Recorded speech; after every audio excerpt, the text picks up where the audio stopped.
ಸುರೇಶ್ ಕೂಡ ಜಾಯ್ನ್ ಆಗಿದ್ದಾರೆ. ಮೂವರಿಗೂ ಕೂಡ ಗುಡ್ ಮಾರ್ನಿಂಗ್. ನಿಮ್ಮ ಸುದ್ದಿಗಳು ಬಂದಾಗ ನಿಮ್ಮನ್ನ ಸಂಪರ್ಕ ಮಾಡ್ತೀವಿ, ಮಾಹಿತಿನ ಪಡೆದುಕೊಳ್ತೀವಿ. ಈಗ ದರ್ಶನ್ ಸುದ್ದಿ ಕಡೆಗೆ ಗಮನ ಕೊಡೋಣ. ಜೈಲು ಕಂಬಿಗಳ ಹಿಂದೆ ಈಗ ಹೇಗಿದ್ದಾನೆ ಕಾಟೇರ ಅನ್ನೋದು ಬಹುತೇಕರ ಪ್ರಶ್ನೆ. ಕಾರಾಗೃಹದಲ್ಲಿ ದಿನ ಕಳೀತಾ ಇದ್ದಂತೆ ಬದಲಾಗ್ತಿದ್ದಾನಂತೆ ದಾಸ. ವಿನೋದ್ ರಾಜ್ ಹೇಳಿದಂತೆ ಹಂತ ಹಂತವಾಗಿ ಬದಲಾಗ್ತಾ ಇದ್ದಾರ ದಾಸ. ಈಗ ಸಂತನಾಗಿ ಕೂಡ ಬದಲಾಗ್ತಿದ್ದಾರೆ ದಾಸ ಅನ್ನೋದ್ರ ಡೀಟೇಲ್ ಸಿಗ್ತಾ ಇದೆ. ಇದು ದಾಸನ ಕುರಿತ ಸೂಪರ್ ಎಕ್ಸ್ಕ್ಲೂಸಿವ್ ಮಾಹಿತಿ ರಿಪಬ್ಲಿಕನಾದಲ್ಲಿ. ಜೈಲ್ ಕಂಬಿಗಳ ಹಿಂದೆ ಈಗ ಹೇಗಿದ್ದಾನೆ ಕಾಟೇರ ಅನ್ನೋದು ಅವರ ಅಭಿಮಾನಿಗಳ ಪ್ರಶ್ನೆ. ಆ ಕುರಿತ ಮಾಹಿತಿಯನ್ನ ರಿಪಬ್ಲಿಕನ ನಿಮ್ಮ ಮುಂದೆ ಇಡ್ತಾ ಇದೆ. ಕೊಲೆ ಆರೋಪ, ಡಿಪ್ರೆಷನ್ ನಿಂದ ಬದಲಾಗ್ತಿದ್ದಾರ ದರ್ಶನ್. ಆಧ್ಯಾತ್ಮದ ಕಡೆಗೆ ಹೆಚ್ಚಿನ ಒಲವು ತೋರ್ತಿದ್ದಾರಂತೆ ದಾಸ. ಹನುಮಾನ್ ಚಾಲೀಸ ದೇವರ ಧ್ಯಾನದಲ್ಲಿ ಮುಳುಗೋಗಿದ್ದಾರೆ ಕಾಟೇರ. ಕಂಬಿ ಹಿಂದೆ ಸೆಂಟ್ರಲ್ ಜೈಲ್ನಲ್ಲಿ ದಿನ ಕಳೆದಂತೆ ಆಕ್ಟಿವ್ ಆಗ್ತಿದ್ದಾರಂತೆ ದರ್ಶನ್. ಕುಟುಂಬಸ್ಥರ ಭೇಟಿಯಿಂದ ಜಗ್ಗು ದಾದನಿಗೆ ಆತ್ಮಸ್ಥೈರ್ಯ ಹೆಚ್ಚಾಗ್ತಾ ಇದೆ, ಹಾಗಾಗಿ ಫುಲ್ ಆಕ್ಟಿವ್ ಆಗಿಬಿಟ್ಟಿದ್ದಾರಂತೆ. ಕವಿ, ಲೇಖಕರು ಇವರ ಕಡೆಗೆ ಹೆಚ್ಚಿನ ಗಮನ ಕೊಡ್ತಿದ್ದಾರೆ. ಅವರು ಬರೆದಿರುವಂತಹ ಪುಸ್ತಕಗಳ ಬಗ್ಗೆ ಹೆಚ್ಚು ಗಮನ ಕೊಡ್ತಿದ್ದಾರೆ, ಓದ್ತಿದ್ದಾರೆ ಕೂಡ.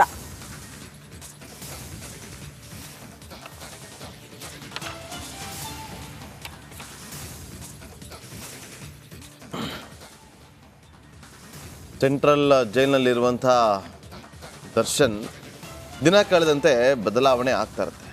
ಜೈಲಿಗೆ ಹಾಕೋದೇ ಅದೇ ಕಾರಣಕ್ಕೋಸ್ಕರ, ಮನ ಪರಿವರ್ತನೆ ಆಗಲಿ ಅಂತೇಳಿ. ಈಗ ದರ್ಶನ್ ಅವರಲ್ಲೂ ಕೂಡ ಒಂದಷ್ಟು ಬದಲಾವಣೆಗಳು ಆಗ್ತಾ ಇದೆ ಅನ್ನುವ ಮಾಹಿತಿ ಲಭ್ಯವಾಗ್ತಾ ಇದೆ. ನೋಡಿ, ನಿನ್ನೆ ರಿಪಬ್ಲಿಕ್ ಕನ್ನಡ ಒಂದು ಸುದ್ದಿಯನ್ನು ಮಾಡಿತ್ತು. ಜೈಲು ಅಧಿಕಾರಿಗಳ ಜೊತೆಯಲ್ಲಿ ಕಿರಿಕ್ ಮಾಡಿದ್ದಾರೆ. ಯಾವ ಕಾರಣಕ್ಕೋಸ್ಕರ ಕಿರಿಕ್ ಮಾಡ್ಕೊಂಡಿದ್ರು ಅಂತಂದ್ರೆ, ತನ್ನನ್ನು ಹೊರಗಡೆ ಬಿಡಿ ನಾನು ಓಡಾಡೋದಕ್ಕೆ ಅಂತೇಳಿ. ಆದರೆ ಜೈಲು ಅಧಿಕಾರಿಗಳು ಯಾವುದೇ ಕುಲ್ಲಂಕುಲ ಬಿಡೋದಿಲ್ಲ. ಯಾಕೆ ಬಿಡೋದಿಲ್ಲ ಅಂತಂದ್ರೆ, ದರ್ಶನ್ ಹೊರಗಡೆ ಹೋದ್ರೆ ಜೈಲಲ್ಲಿ ಎಲ್ಲ ಕೈದಿಗಳು ಮುಗಿ ಬೀಳ್ತಾರಲ್ಲಿ, ಆ ಬ್ಯಾರಕ್ನಲ್ಲಿರೋರು ಕೂಡ ಹೋಗ್ತಾರ ಹತ್ರ. ಹಾಗಾಗಿ ಜೈಲಧಿಕಾರಿಗಳು ದರ್ಶನ್ ಅವರ ಸೇಫ್ಟಿ ಪರ್ಪಸ್ಗೋಸ್ಕರ ಆ ಒಂದು ನಡೆಯನ್ನು ಅನುಸರಿಸಿದ್ರು. ಈಗ ಇನ್ನೊಂದು ಅಪ್ಡೇಟ್ ಕೊಡ್ತಾ ಇದ್ದೀವಿ. ಹನುಮಾನ್ ಚಾಲೀಸ ಓದ್ತಿದ್ದಾರೆ, ಆಧ್ಯಾತ್ಮಿಕ ಪುಸ್ತಕಗಳನ್ನು ಓದ್ತಾ ಕಾಲವನ್ನು ಕಳೀತಾ ಇದ್ದಾರೆ ದರ್ಶನ್. ವಿವೇಕಾನಂದ ಅವರ ಜೀವನ ಚರಿತ್ರೆಯನ್ನು ಕೂಡ ಓದೋದ್ರಲ್ಲಿ ಬ್ಯುಸಿ ಆಗಿದ್ದಾರೆ ದರ್ಶನ್.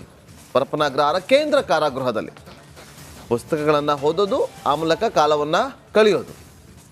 ಹೊರಗಡೆ ಇದ್ದಾಗ ಬೇರೆ, ಆ 4 ಗೋಡೆ, ಅದರಲ್ಲಿ ಒಂದು ಕಂಬಿ ಹಿಂದೆ ಕೂರೋದಿದೆಯಲ್ಲ, ಅದು ಸೈಕ್ ಮಾಡ್ಬಿಡುತ್ತೆ. ಹೌದು, ಅದು ಸೆಲೆಬ್ರಿಟಿ ಆಗಿದ್ದವರು. ಮೊಬೈಲ್ ಇಲ್ಲ, ಸ್ನೇಹಿತರಿಲ್ಲ, ಫ್ಯಾಮಿಲಿ ಇಲ್ಲ, ಜಿಮ್ ಇಲ್ಲ, ಅದರಲ್ಲೂ ಅವರ ಆಕ್ಟಿವಿಟೀಸ್ ಎಲ್ಲವೂ ಕೂಡ ಇಲ್ಲ. ಅವರ ದರ್ಶನ್ ಅವರಿಗೆ ಬೇಜಾರಾಯ್ತು ಅಂತಂದ್ರೆ ಫಾರ್ಮ್ ಹೌಸ್ಗೆ ಹೋಗೋರು, ಅವರ ಸಾಕು ಪ್ರಾಣಿಗಳ ಜೊತೆಯಲ್ಲಿ ಕಾಲವನ್ನ ಕಳೆಯೋರು. ಇನ್ನೂ ಬೇಜಾರಾಯ್ತು ಅಂದ್ರೆ ಸ್ನೇಹಿತರಿಗೆ ಫೋನ್ ಮಾಡಿ ಕರೆಸ್ಕೊಳ್ಳೋರು, ಅವ್ರ ಜೊತೆಯಲ್ಲಿ ಸ್ವಲ್ಪ ಹೊತ್ತು ಕಾಲಹರಣ ಮಾಡೋರು.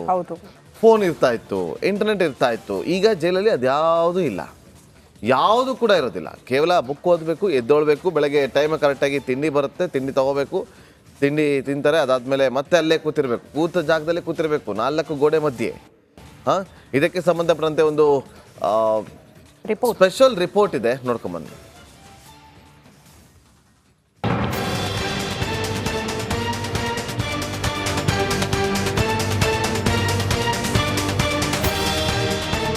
ದರ್ಶನ್ ಸದಾ ವಿವಾದದಲ್ಲೇ ಇರೋ ನಟ. ಆಗಾಗ ಕಿರಿಕ್ ಮಾಡಿಕೊಂಡು ಸುದ್ದಿ ಆಗ್ತಾ ಇದ್ದ ಹೀರೋ. ಹೆಂಡತಿಗೆ ಹೊಡೆಯೋದು, ಹೋಟೆಲ್ ವೇಟರ್ ಜೊತೆ ಕಿರಿಕ್ ಮಾಡ್ಕೊಳ್ಳೋದು, ನಿರ್ಮಾಪಕನ ಜೊತೆ ಜಗಳವಾಡೋದು, ಹೀಗೆ ಕಾಂಟ್ರವರ್ಸಿ ಸ್ಟಾರ್ ಆಗಿದ್ದ ಕಾಟೇರ ರೇಣುಕಾ ಸ್ವಾಮಿ ಕೊಲೆ ಕೇಸ್ನಲ್ಲಿ ಜೈಲು ಪಾಲಾಗಿದ್ದಾರೆ.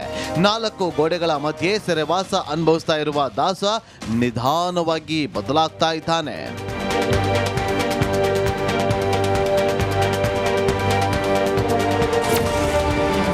ಸೆರೆವಾಸದಿಂದ ಕೊನೆಗೂ ಬದಲಾದ ಸಾರಥಿ.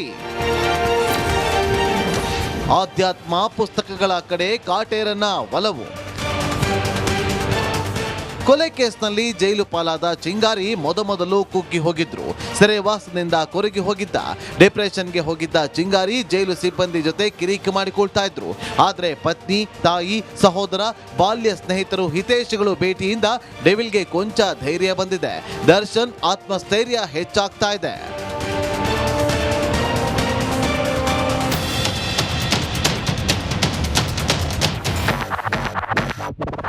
ಜೈಲಿನಲ್ಲಿ ವಿಲ್ ಪವರ್ ಹೆಚ್ಚಿಸಿಕೊಳ್ಳಕ್ಕೆ ದರ್ಶನ್ ಧ್ಯಾನದ ಮೊರೆ ಹೋಗಿದ್ದಾರೆ. ಬೆಳಗ್ಗೆ ಹೇಳ್ತಾ ಇದ್ದಂತೆ 45 ನಿಮಿಷಗಳ ಕಾಲ ಧ್ಯಾನ ಮಾಡ್ತಿದ್ದಾರೆ. ಬ್ಯಾರೆಕ್ನ ಮಧ್ಯಭಾಗದಲ್ಲಿ ಕಾರ್ಪೆಟ್ ಮೇಲೆ ಕುಳಿತು ಧ್ಯಾನ ಮಾಡ್ತಿದ್ದಾರೆ. ಇದಿಷ್ಟೇ ಅಲ್ಲದೆ ಬೆಳಗ್ಗೆ ಹನುಮಾನ್ ಚಾಲಿಸವನ್ನ ಪಠನೆ ಮಾಡ್ತಿದ್ದಾರೆ. ಕಳೆದ 2 ದಿನಗಳಿಂದ ದರ್ಶನ್ ಆಧ್ಯಾತ್ಮ ಪುಸ್ತಕಗಳನ್ನು ಓದ್ತಾ ಇದ್ದಾರೆ. ವಿವೇಕಾನಂದರ ಜೀವನ ಚರಿತ್ರೆಯನ್ನ ಓದ್ತಾ ಇದ್ದಾರೆ. ಕುವೆಂಪು, ಶಿವರಾಮ್ ಕಾರಂತರು, ದ.ರಾ ಬೇಂದ್ರೆ ಹಾಗೂ ಆನಾ ಕೃಷ್ಣರಾಯರ ಪುಸ್ತಕಗಳ ಪುಟವನ್ನು ತಿರುವಿ ಹಾಕ್ತಿದ್ದಾರೆ. ಹೀಗೆ ದಿನ ಕಳೆದಂತೆಲ್ಲ ದರ್ಶನ್ ಬದಲಾಗ್ತಾ ಇದ್ದಾರೆ. ಕಾಟೇರನ್ನ ವರ್ತನೆಯಲ್ಲೂ ಕೊಂಚ ಬದಲಾವಣೆ ಕಂಡಿದೆ. ಸೆರೆಮನೆಯಿಂದ ದರ್ಶನ್ ಸಂಪೂರ್ಣವಾಗಿ ಬದಲಾಗಿ ಹೊರ ಬಂದರೂ ಯಾವುದೇ ಅಚ್ಚರಿ ಇಲ್ಲ.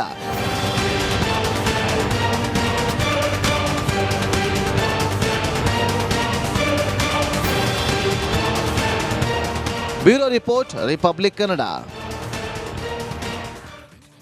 ಮತ್ತಷ್ಟು ಮಾಹಿತಿಯನ್ನು ಕೊಡೋದಕ್ಕೆ ನಮ್ಮ ಕ್ರೈಮ್ ರಿಪೋರ್ಟರ್ ಧ್ರುವರಾಜ್ ಈಗ ಲೈವ್ನಲ್ಲಿ ಜಾಯ್ನ್ ಆಗಿದ್ದಾರೆ. ಧ್ರುವ, ಹೇಗೆ ಬದಲಾವಣೆ ಆಗ್ತಾ ಇದೆ ಜೈಲಿನ ಒಳಗಡೆ ಇರುವಂಥ ದರ್ಶನ್ ಅವರ ನಡೆ, ನುಡಿ, ಗುಣದಲ್ಲಿ?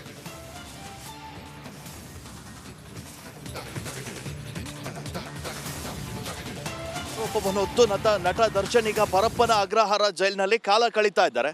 ದರ್ಶನ್ ನೀವು ಅವರ ಬಾಡಿಯನ್ನೇ ನೋಡಬೇಕು. ಅವರು ಸಾಕಷ್ಟು ವರ್ಕೌಟ್ ಅನ್ನ ಮಾಡ್ತಾ ಇದ್ರು. ಹಾಗೆ ತಮ್ಮ ಅಭಿಮಾನಿಗಳ ಜೊತೆ ಒಡನಾಟದಲ್ಲಿ ಇರ್ತಿದ್ರು. ರಾಯಲ್ ಕಾರ್ಗಳಲ್ಲಿ ಸುತ್ತಾಟವನ್ನ ನಡೆಸ್ತಾ ಇದ್ರು. ಆರಾಮಾಗಿ ಸುಖದ ಸುಪ್ಪತ್ತಿಗೆಯಲ್ಲಿ ಇದ್ದಂತಹ ವ್ಯಕ್ತಿ ಏಕಾಏಕಿಯಾಗಿ ಪರಪ್ಪನ ಅಗ್ರಹಾರದ ಜೈಲಿನ ಕಂಬಿ ಒಳಗೆ ಸೇರಿದ್ರೆ ಹೇಗಾಗುತ್ತೆ ಅವ್ರ ಪರಿಸ್ಥಿತಿ? 4 ಗೋಡೆಗಳ ಸುತ್ತ ದಿನ ಕಳೆಯುವಂತಹ ಪರಿಸ್ಥಿತಿ ನಟ ದರ್ಶನ್ಗೆ ಎದುರಾಗಿರುವಂಥದ್ದು. ಹೀಗಾಗಿ ದರ್ಶನ್ಗೆ ಒಂಟಿತನ ಕಾಡ್ತಾ ಇದೆ. ಹೀಗಾಗಿ ದರ್ಶನ್ ಅವರು ಜೈಲ್ ಅಧಿಕಾರಿಗಳ ಬಳಿ ಕೂಡ ಕೇಳಿದ್ರು, ನಾನು ವಾಕಿಂಗ್ ಮಾಡ್ತೀನಿ ಬಿಡ್ರಪ್ಪ ಅಂದ್ರೂ ಕೂಡ ಜೈಲ್ ಅಧಿಕಾರಿಗಳು ಅದಕ್ಕೆ ಅವಕಾಶವನ್ನ ಕಲ್ಪಿಸಿಕೊಟ್ಟಿಲ್ಲ. ಹೀಗಾಗಿ ದರ್ಶನ್ ಯೋಗ ಧ್ಯಾನದಲ್ಲಿ ಈಗ ತಲ್ಲೀನರಾಗಿದ್ದಾರೆ. ಈ ಮಹಾನ್ ಪುರುಷರ ಪುಸ್ತಕಗಳನ್ನ ಓದ್ತಾ ಇದ್ದಾರೆ, ಹನುಮಾನ್ ಚಾಲಿಸನ್ನ ಓದ್ತಾ ಇದ್ದಾರೆ, ಹಾಗೆ ವಿವೇಕಾನಂದರ ಪುಸ್ತಕಗಳನ್ನ ಕೂಡ ಓದ್ತಾ ಇದ್ದಾರೆ. ಇನ್ನು ಕೆಲವೊಂದಿಷ್ಟು ಕಾದಂಬರಿಗಳನ್ನ ಓದ್ತಾ ಇದ್ದಾರೆ ಅನ್ನುವಂಥ ಮಾಹಿತಿ ಕೂಡ ಲಭ್ಯವಾಗ್ತಾ ಇದೆ. ಅಂದ್ರೆ ದರ್ಶನ್ ಅವರು ಅದು ಹೇಗೆ ಬದಲಾದ್ರು ಅನ್ನುವಂಥದ್ದನ್ನ ನೋಡ್ತಾ ಹೋಗ್ಬೇಕು ನಾವಿಲ್ಲಿ.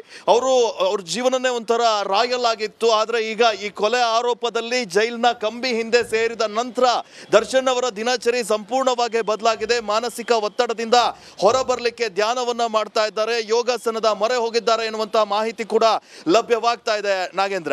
ಎಸ್ ಧ್ರುವ, ಥ್ಯಾಂಕ್ ಯು ನಿಮ್ಮೆಲ್ಲ ಮಾಹಿತಿಗಾಗಿ. ನೋಡಿ, ಬೆಳಗ್ಗೆ ಸುಮಾರು 45 ನಿಮಿಷ ಮೆಡಿಟೇಷನ್ ಮಾಡ್ತಾರೆ. ಮಧ್ಯಾಹ್ನ ಸಂಜೆ 30 ನಿಮಿಷ ಧ್ಯಾನವನ್ನ ಮಾಡ್ತಾರಂತೆ. ಯಾರು ಹೇಳ್ದಂಗೆ ಸುಮ್ಮನೆ ಅವರು ಚಕ್ಕಮಕ್ಕಳು ಹಾಕೊಂಡು ಧ್ಯಾನವನ್ನ ಮಾಡ್ತಾ ಕೂತಿರ್ತಾರಂತೆ. ನೋಡಿ, ಈಗ ಜೈಲಧಿಕಾರಿಗಳಿಗೆ ಅದನ್ನು ನೋಡಿ, ಏನಿದು ಬಂದಾಗ ಇಷ್ಟೊಂದು ಇರಲಿಲ್ಲ, ಈಗ ಯಾಕೆ ಇಷ್ಟೊಂದು? ನೋಡಿ, ಅದು ಏನಕ್ಕೆ ರೀಸನ್ ಇಷ್ಟೇ.